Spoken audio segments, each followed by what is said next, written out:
PTC news देख रहे सभी दर्शकों का स्वागत है। मैं सुमन कश्यप आपके साथ हाजिर आपके सामने हरियाणा की तमाम बड़ी खबरों को लेकर बुलेटिन की शुरुआत करेंगे, लेकिन पहले नजर डालते हैं हेडलाइंस पर।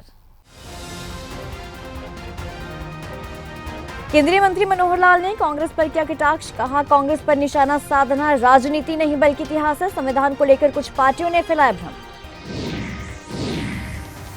मुख्यमंत्री नायब सिंह सैनी ने किया हरियाणा के राज्य स्तरीय युवा महोत्सव का शुभारंभ, कहा हरियाणा के युवाओं की दूसरे राज्यों में धाकड़ पहचान। सर्वजातीय फौगाट खापने केंद्र सरकार को दी चेतावनी, कहा डल्लेवाल शहीद हुए तो किसान आंदोलन और उग्र होगा। मौसम ने ली करवट, हुई झमाझम बारिश की वजह से रास्ते कीचड़ में तब्दील, कीचड़ में गिरकर कई लोग हुए चोटिल।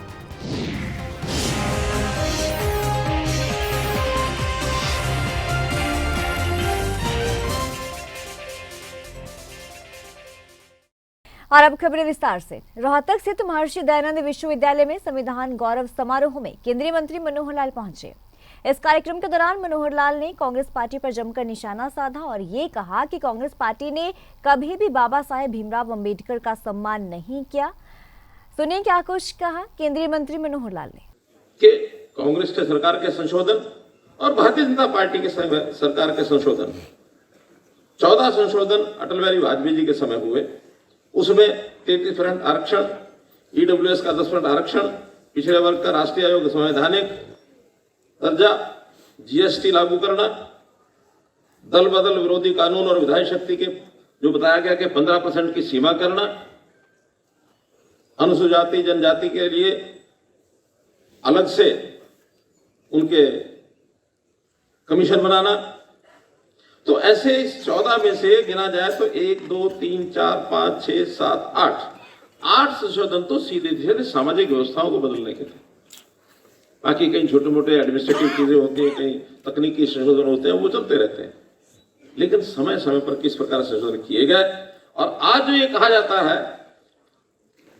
कि ये सरकार आएगी तो संशोधन बदल देगी, बदलने का न किसी को हिम्मत कर सकता, न किसी को अधिकार है। तो आज तो मैं इतना ही कहूंगा कि देश का जो संविधान है ये हमारे लिए एक पवित्र ग्रंथ है और इस पवित्र ग्रंथ को लेकर के डॉक्टर अंबेडकर जी का जो योगदान है उस योगदान को भी हमको याद रखना चाहिए, समय समय पर उसके ऊपर भी अध्ययन करना चाहिए।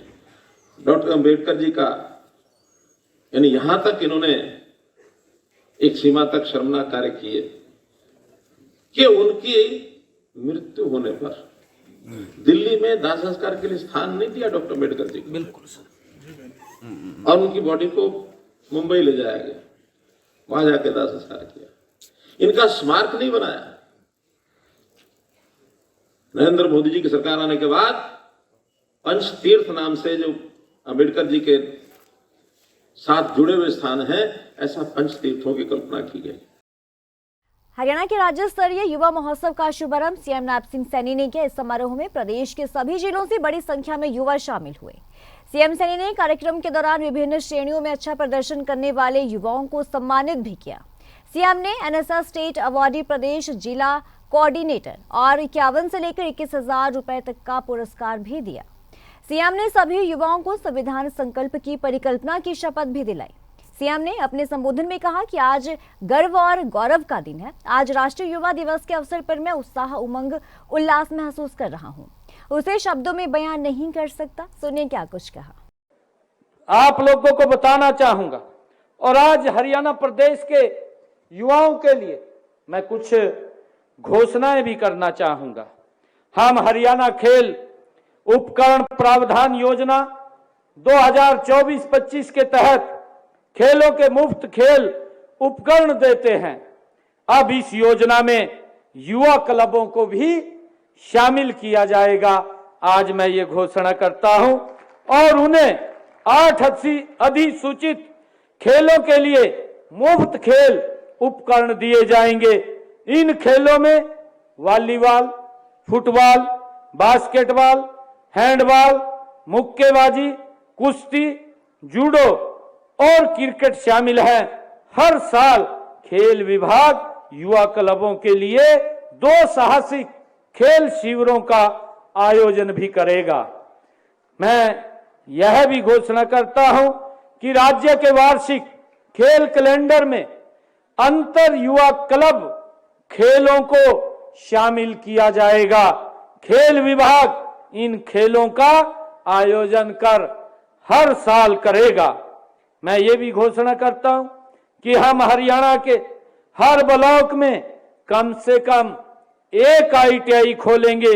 राज्य में 142 ब्लॉक हैं, हर ब्लॉक के ऊपर एक एक ITI वो खुलेगी, इसकी भी मैं आज घोषणा करता हूं। जिनमें से 26 ब्लॉक ऐसे हैं जहां ITI नहीं है, इनमें से 6 ब्लॉकों में नई सरकारी ITI खोलने का प्रस्ताव पहले ही हमने स्वीकृत किया जा चुका है और भवन निर्माण प्रक्रिया चालू है। शेष 20 ब्लॉकों में ITI खोले जाएंगे। इन पर 400 करोड़ रुपए की लागत आएगी, इसकी भी मैं आज घोषणा करता हूं। मैं ये भी आज कहना चाहता हूं कि हमारे काफी युवा विदेशों में रोजगार की तलाश में रहते हैं, लेकिन उस देश की भाषा का ज्ञान न होने के कारण उन्हें वहां बड़ी समस्या का सामना करना पड़ता है। हमने यह निर्णय किया है कि युवाओं को विदेशी भाषा सिखाने और उससे संबंधित एजेंसी से प्रमाणित करवाने का खर्चा सरकार वहन करेगी। ये भी निर्णय आज हमने किया है। हमने ये भी निर्णय आज किया है, आज मैं इसकी भी घोषणा करता हूं। सर्वजातीय फौगाट खाप ने केंद्र सरकार को सीधे रूप से चेतावनी दी कि अगर किसान नेता जगजीत डल्लेवाल शहीद हो गए तो खाप पंचायतों के सहयोग से किसान आंदोलन और भी उग्र रूप धारण कर लेगा। ऐसे में सुप्रीम कोर्ट से अपील की है कि केंद्र सरकार के सहयोग से डल्लेवाल का अनशन समाप्त करवाया जाए और किसानों की मांगों को पूरा किया जाए। आज की पंचायत के मुख्य एजेंडे 3 ही रखे थे हमने। सबसे पहला तो हमारा भाई पूर्व विधायक राजदीप फोगाट, इनको जो है कुछ प्रतिबंध लगाए गए थे खाप फोगाट के द्वारा, उन प्रतिबंधों से मुक्त किया गया है। वो राजनीतिक दौर था और हमारा किसान आंदोलन चल रहा था और उस दौर को देखते हुए खाप ने कुछ कड़े फैसले लिए थे, वो फैसले हमने वापस ले लिए। दूसरा, जो डल्लेवाल साहब बैठे हुए हैं पिछले 48 दिन से, उनकी हालत काफी नाजुक हो चुकी है, लेकिन सरकार के कानों पर अभी तक जूं तक नहीं रेंगी है। उनके बारे में भी हमने बताया, या तो सरकार डल्लेवाल साहब से आकर के बातचीत करे और जो उनकी मांगे हैं, उनकी जायज मांगों को जो पूरा करके उनको अनशन से उठाया जाए।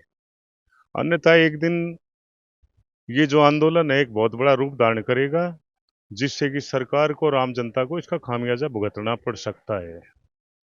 इसलिए मैं दोबारा हमारी माननीय सरकार से और इसके साथ साथ हमारी माननीय सुप्रीम कोर्ट से ये आग्रह करता हूं कि माननीय सुप्रीम कोर्ट भी सरकार को आगाह करेगी, जब डल्लेवाल साहब के पास जाकर के उनकी जायज मांगों को मानने और उनको अनशन से उठाया जाए। ऐसा ना हो कि आज के जो समाचार हमने देखे हैं उसमें ऐसा लग रहा है, डॉक्टरों की जो रिपोर्ट आई है, कि डल्लेवाल साहब को कभी भी कुछ भी हो सकता है, उनकी हालात बहुत नाजुक हैं।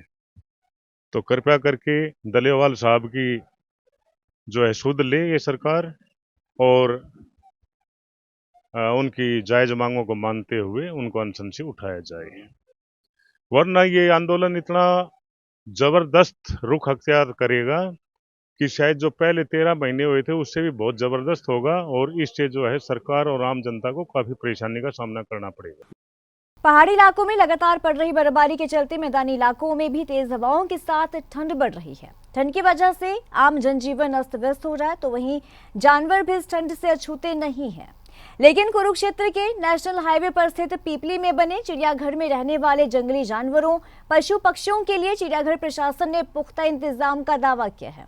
पीपली चिड़ियाघर में भ्रमण करने के लिए जो पर्यटक पहुंचे थे उन्होंने ये कहा कि जू में प्रशासन की ओर से काफी ज्यादा अच्छे इंतजाम किए गए हैं और चिड़ियाघर के इंचार्ज सुरेंद्र कुमार ने ये कहा कि लगातार बढ़ रही सर्दी से जंगली जानवर और पशु पक्षियों को बचाने के लिए जानवरों के बाड़ों में तरपाल और शेर चीता के बाड़ों में हीटर के बाहर पराली रखी गई है।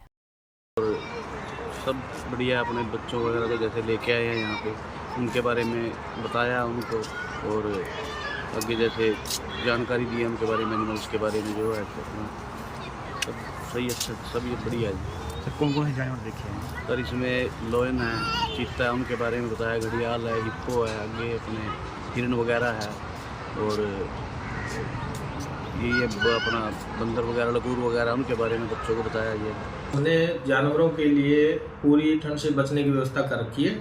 जैसे लाइन का कराल है उसमें हमने चिक लगा रखी है और उसके बाद में पैंथर है उसमें अंदर बड़ों चिक लगा रखी है और बाहर पराली डाल रखी है ताकि धूप में बाहर बैठ जाए दिन में और रात को अंदर बैठे तो भी ठंड ना लगे, और हीटर की व्यवस्था भी कर रखी है।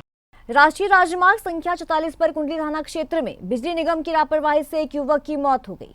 ड्यूटी से लौट रहा युवक सड़क किनारे बिजली निगम के ट्रांसफार्मर जो है वो फ्यूज हुआ था और उससे करंट की चपेट में आ गया। करंट लगने से युवक की मौके पर ही मौत हो गई। बिजली निगम कर्मचारियों ने लीपापोती करने के लिए फ्यूज के खंभे से दूसरी जगह बदल दी और कुंडली थाना पुलिस ने शव को कब्जे में लेकर नागरिक अस्पताल में भिजवाया है। पुलिस ने बिजली निगम के अधिकारियों के खिलाफ मुकदमा दर्ज कर जांच जो है वो शुरू कर दी है।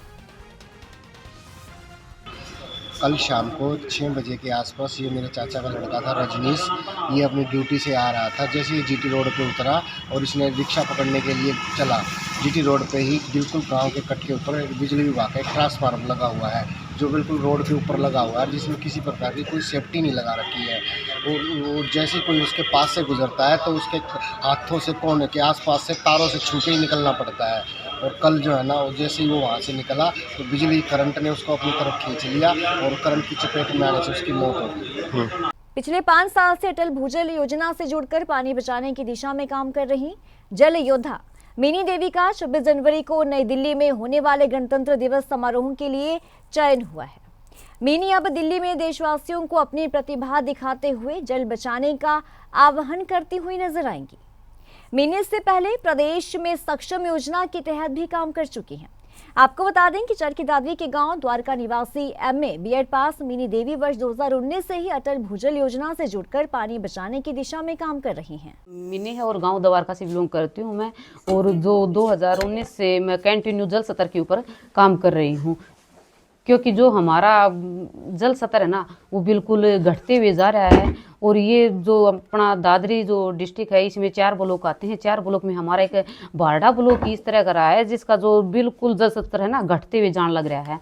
तो इसके लिए मैं किसानों को भी बार बार जाके प्रेरित करती हूँ और महिलाओं को भी एक हिसाब से बिठा के मैं वहाँ पर मीटिंग करती हूँ कि हमारा जो जल स्तर है वो किस तरह से हमारा घट रहा है। और पहले कुछ ही यानी हमारे घर में जो मटके हुआ करते जिससे हमारा पूरा का पूरा परिवार यानी अच्छे से यूज किया करता उस पानी को और पूरा परिवार आराम से रहता था। लेकिन आज क्या है जी, 2000 लीटर की जो टंकियाँ रखी हुई हैं अपने घरों पर वो भी कम पड़ रही हैं जी। इसके लिए मैं अपने प्रधानमंत्री नरेंद्र मोदी और केंद्र सरकार भारत सरकार का बहुत बहुत धन्यवाद करना चाहती हूँ, क्योंकि मेरे को एक जल योद्धा के रूप में चुना है। इस जैसे ही मेरे को जल योद्धा के रूप में चुना गया है मेरे को बहुत गर्व महसूस हो रहा है, क्योंकि मैं और भी इसमें अच्छे से काम करूँगी और बढ़ चढ़ के इसका योजना को बढ़ाऊँगी। सरकार से भी यही बातचीत रहेगी जी, जो हमारा जल स्तर है वो बिल्कुल घट रहा है, कोई इस तरह की मुहिम चलाई जाए हमारे ब्लॉक में ताकि डोर टू डोर या फिर जो इस तरह की सर्वे की जाए भाई किस तरह से जो मनुष्य पानी यूज कर रहा है भाई एक मनुष्य पर कितने पानी की लागत हो रही है।